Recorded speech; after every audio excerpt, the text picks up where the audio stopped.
guys म चाहिँ आज पनि फेरि वकमा जाँदै थिएँ नि त अन्त वकमा जाँदाखेरि चाहिँ एउटा मैले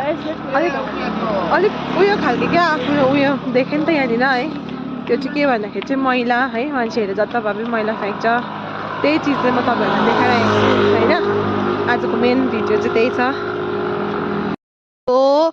यस्तो पाराले चाहिँ रोडको छेउमै मैला फ्याँक्छ हो अब यसरी मैला फ्याँक्यो भने कसरी चाहिँ इन्भाइरोमेन्ट सफा हुन्छ हेर्नुहोस् त बाटोघाटोहरू यस्तो राम्रो बाटो छ यो कोप्ले फाटकको र यस्तो मैलाहरू चाहिँ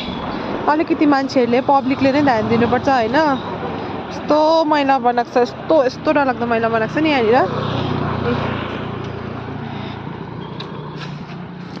चाहिँ यस्तो सफा अब सफाइ छ यतिको होइन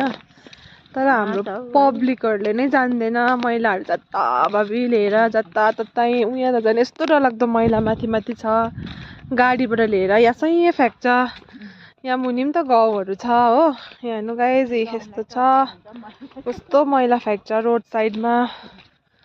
खासमा चाहिँ हो जति नै राम्रो बनायो भने पनि हुँदैन हौ खासमा चाहिँ कि पुरा कचरा सचरा यहाँ बाटोमा पनि फ्याँकेको छ कति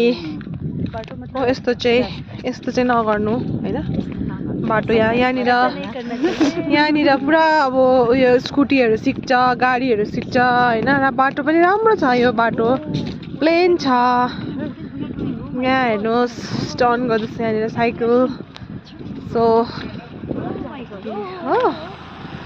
सो यहाँ स्कुटीहरू सिक्दैछ र बाटो चाहिँ अहिले अलिकति हाम्रै पब्लिकहरूले नै